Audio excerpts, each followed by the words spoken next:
It's a fabulous show. Alaska. I heartbeat Alaska. It's Heartbeat. Alaska. Pull up a chair and enjoy the show. Hear it from Sitka to Barrow. Gather around for Jeannie's show.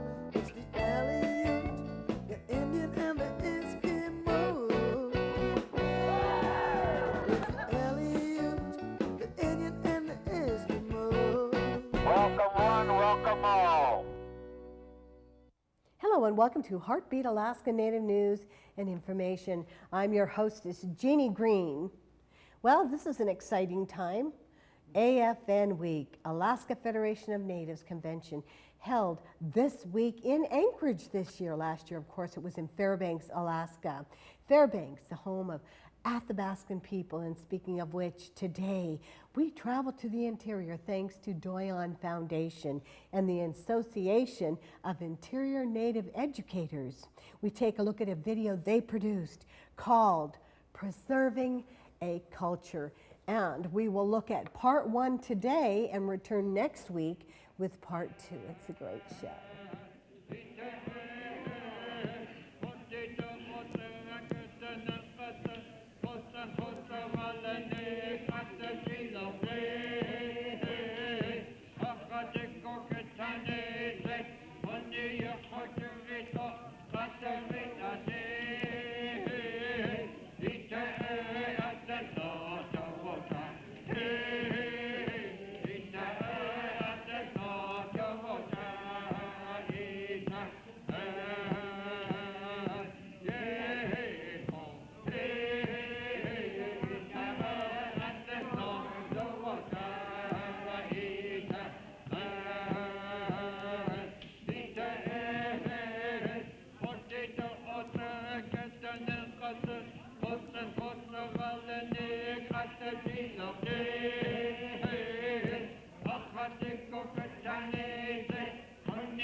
There was lot of ways that people used to have their own good times, but most of it, what the old people used to do is all slowly going away.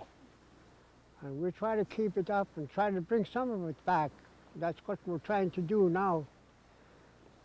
And try to bring our language back, and that's mostly what this is for too. Try to bring our language back. We lost that long time ago. And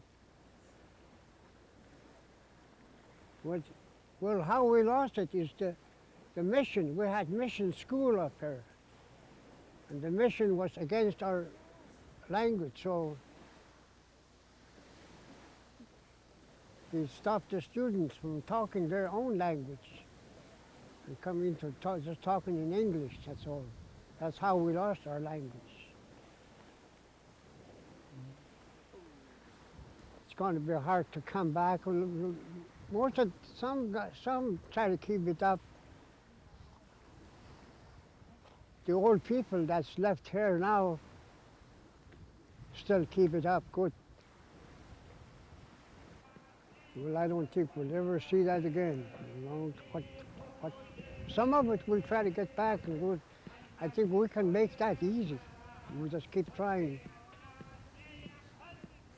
At least our language and some of what the old people used to do, we can get that back too. All we have to do is get together and start working on it, and we can get that back too.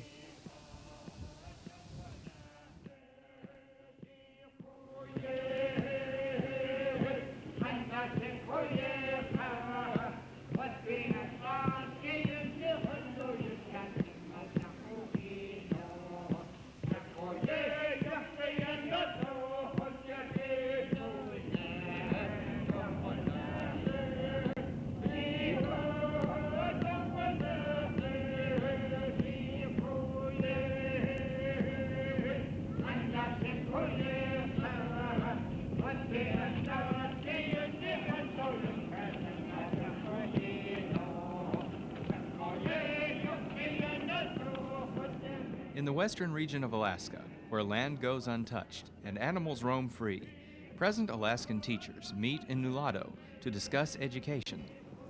Nothing answers the question why, quite like the outdoors. So, the native educators of Alaska every summer leave their homes and gather together at a camp along the Yukon River to answer their questions about education.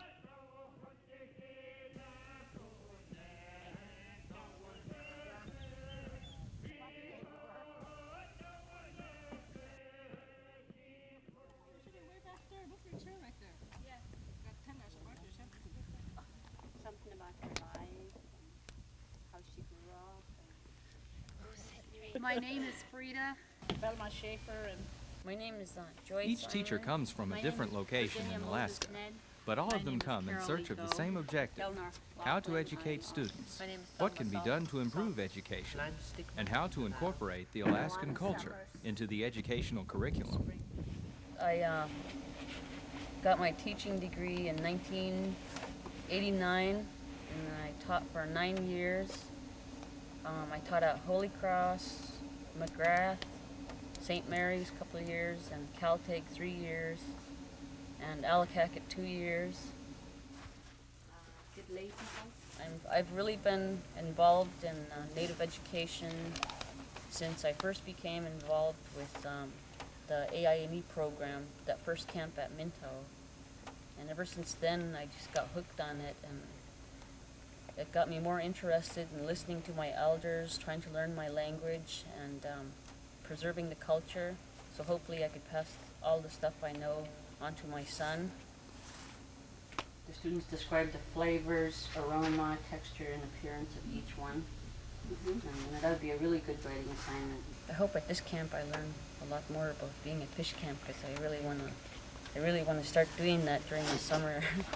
And when I started school, I guess they started saying, don't teach your children the native language. So I didn't learn it. My older brother and my older sister know the language. But right now I'm interested in learning, and I've been taking courses since about 5 or 6 years ago. I took 3 language courses, and I'll be working with Velma, hopefully starting next fall, to become fluent in the language. Either way, wait for him to slap his side. Then I was working with students who were in 5th and 6th grade, and they didn't know how to read, and they didn't know how to, do math. And so when I was working with them, I worked with them, and they learned to read and do math a little bit, but I was thinking they should learn this when they're in 1st grade, 2nd grade. We didn't have kindergarten then. So I told him, yeah, I guess I'll go back to school. I think I can do a better job than these teachers. One of the reasons I really wanted to get involved in AINE is I wanted to learn more about the Athabascan culture. Or just take fish and, have them cut them different ways and see if there's any difference in the flavor. And I've tried to incorporate a lot of this culture into teaching. Sometimes it's kind of difficult when you're in a big school system because you're very curriculum driven. And so this next year I'm going to be teaching at Howard Luke Academy. It's 1/10 the size of Lathrop. It's about 1,400 kids at Lathrop, and there's 140 at Howard Luke. And I'm really looking forward to it because I'm planning to do a lot of indigenous curriculum and incorporate that, because over half the kids at Howard Luke are Alaska Natives. Being here at Halfway is really special to me, because when I was a little girl, my parents also spent time here, so I'm having a lot of flashback memories of when I was a kid. Really? Not that I'm counting. Them other ones were in camp before. At the edge of the Yukon, native Athabascan elders instruct the present-day educators on their culture. At this camp, each teacher will learn from the elders about the trade of making salmon skin boots, their importance and uses.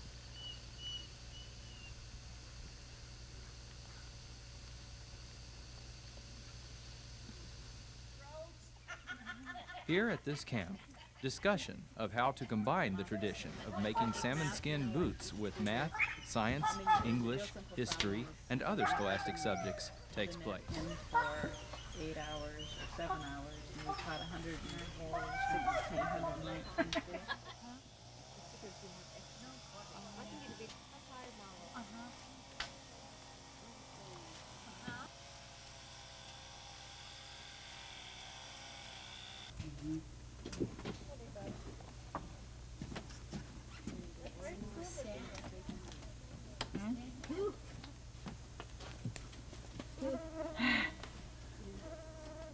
Educating students begins with educating teachers.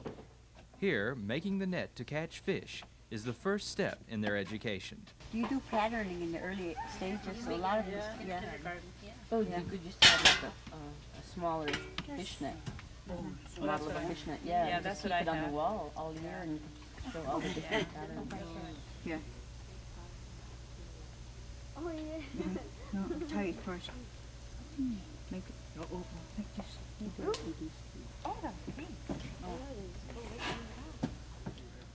About Monday, June, it starts when people start getting ready for fishing. And this is the main thing. The fishing is the main thing for people to live on, that we live on fish. So in June, they start getting ready for fishing. They get their nets ready. Some have to get their fish reels ready.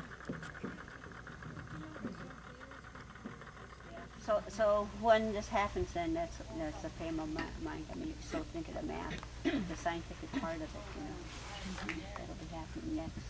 Well, so you could even do history. I mean, you could tie in yeah. history because where does the nets come from, you know? And then how did they make the nets in the early days? Yeah. I mean, there's What? Yeah. Because people have been making homemade nets for years from here, but where did it come to them from? Because along the river, I mean, they lived so heavily on fish. I mean, and you know, that's why fish camps were so popular. I mean, was just part of their life years ago because, you know, that's your winter supply. Is what they did. You know, they put away all that stuff for the winter, and you know, they lived down the winter when they weren't able to get moose or whatever, or you know. I work for ConocoPhillips. My husband and I were lucky enough to go to college here to find careers and raise our family here. I'm excited about the gas pipeline. I think it's going to provide jobs for my children. I'm hoping that it'll allow them to stay here in Alaska. I'm concerned that this tax is going to slow down the gas pipeline. It will keep new companies from coming in and keep the companies that are here today from developing and doing new projects in the future. I think this tax is going to hurt regular Alaskans. It's going to impact all of us. My grandpa, he heated his house with a Toyo stove, and I don't think there's nothing better. It's very easy to operate. You can program it where you can go to work for the day, come back, and have your Toyo kick on before you get home, start heating your house for you. It's very, very cold out there sometimes, and I know that this year in the Iditarod I'm going to be thinking about my Toyo stove. The Toyo stove, heating Alaska for generations. Thank you once again, Doyon Foundation, an association of interior Native educators, for sharing the cultures of the Athabascan people with us. Let's learn some more. Then sometime about the middle of June or almost late in June, the salmon start running. The people start fishing then. But they're all ready with their smoke houses and where to dry their fish and how to put their fish away and all that. So the fishing starts, and that fishing, we don't get that much fish on this river, but we get enough to work on. Enough to work on all day, sometimes maybe 5 or 6 hours a day.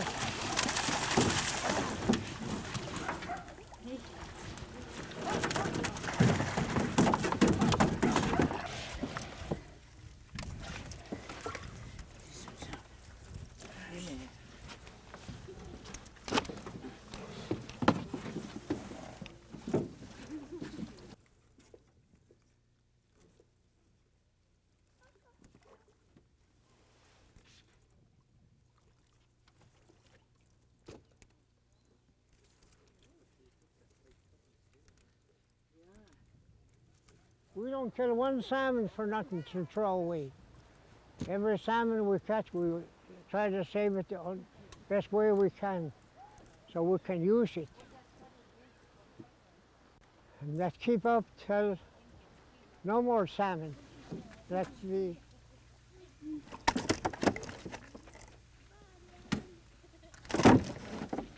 You don't even have to cut them till the morning through, you know.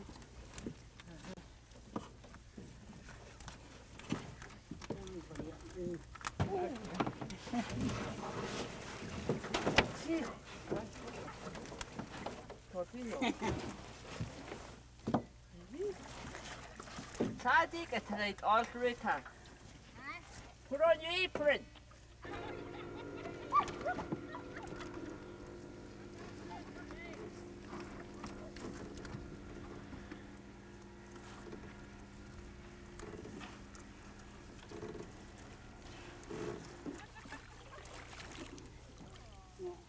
Definitely it have to come out. Yeah. There's one the silvers. Silver already. But if it's Ice cream tomorrow. What's that one big one meal though?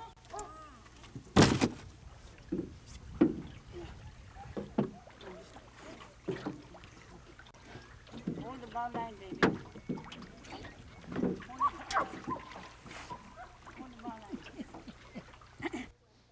And the people used to do it. They don't do it now, but they used to. That's how we used to live. When I was growing up, I grew up on that too. They used to do the same. That too, they were putting almost around the clock, putting that stuff away. And we put it away where it wouldn't get spoiled after it dried once. In days when I grew up, it was harder yet, because we had no freezers. We didn't have a lot of things. No canning machines or anything.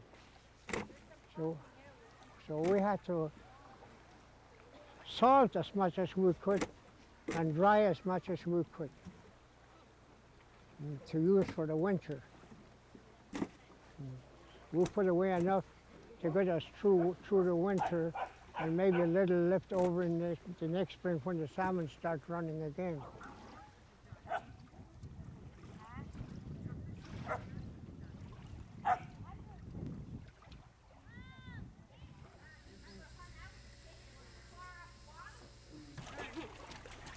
Your dog is curious, Lawana.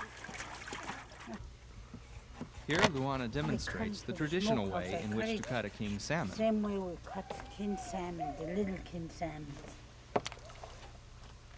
The big king salmons are the ones we cut the bellies off.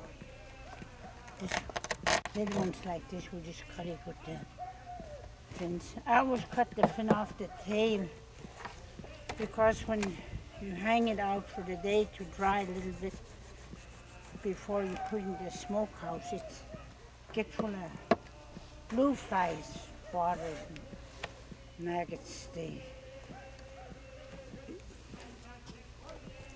lay maggots in there. And this is the way we cut it for smoked fish. Well, I go to the tip of the bones that's on the backbone right here. That way it's not on here on the skin side. There's other ways to cut it besides this too. Maybe if I run across some good fish, I can do the other way too. This is the rich fish. The white meat ones are going to be cut different than this one.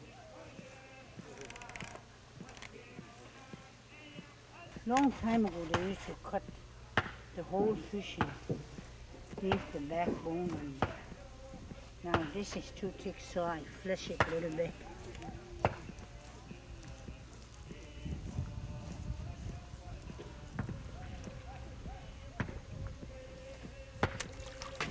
Splitting the fin and squirm.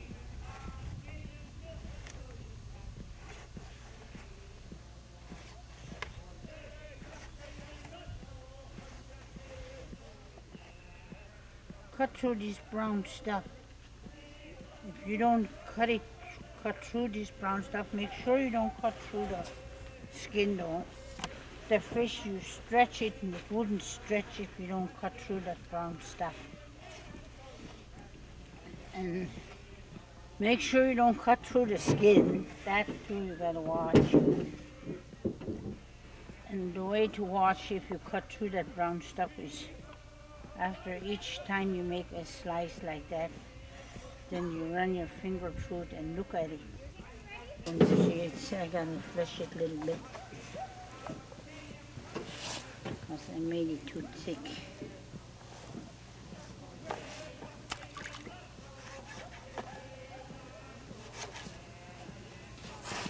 Now let's cut this part off the I don't know how you explain this, but I said the end of the guts. I think I got it. Could make it as thin as you want. Some people just go straight across like this, but my way of cutting is have it sort of slanting like this. That way when you stretch it, it sort of hangs a little bit. Don't hang together. Power like use your strength at this, because if you pull it too hard then it'll tear.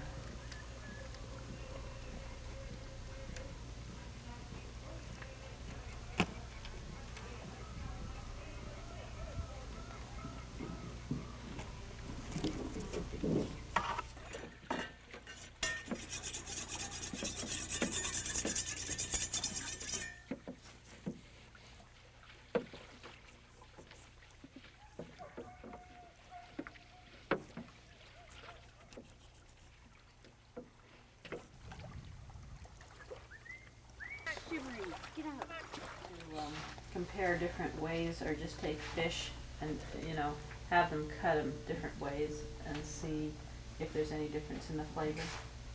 You know, like when they cut it with a thick, you know, and then it doesn't dry it like Lawana was saying, it gets sour. You know, but it's still not going to kill you if you eat it, but there's a whole difference in the flavor. You know. See, I don't do it because I'm used to it. But you always check to see that you go through this brown. Oh, could it go with your take picture of me, Sandra?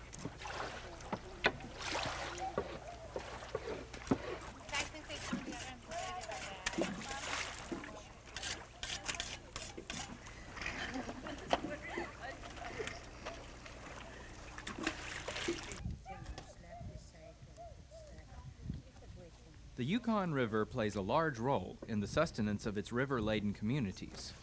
For some, much rides on the amount of fish they catch during the summer. The salmon caught here will be used for lessons on cutting, hanging, and smoking them for sun-dried fish to eat. The fish skin will be used for the lessons on salmon skin boots.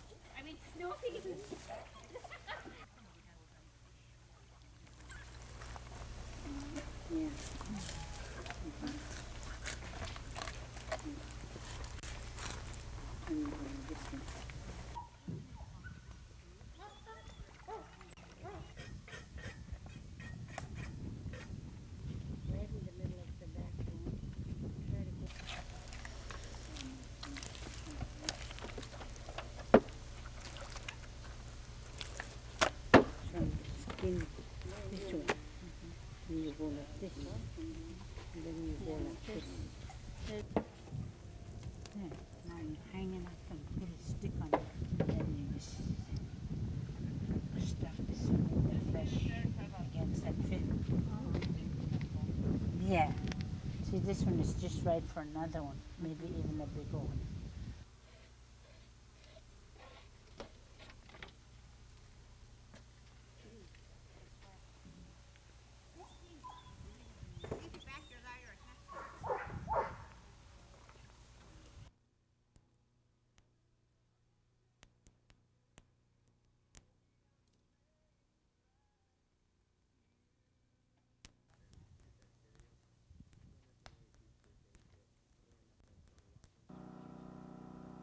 Fish skin patterning, or looking at different kinds of fish skin.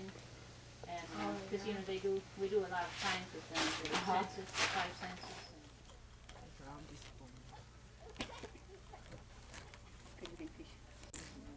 After the fish are smoked, they are ready for eating. For fish skin boots, they are ready for scraping. Oh, what a beautiful video. We'll see part 2 next week of Preserving a Culture. If you want to purchase this tape, please contact the Association of Interior Native Educators and Doyon Foundation. I'm Jeannie Green. Join me again next week, won't you? Right here. God bless you. We'll see you then.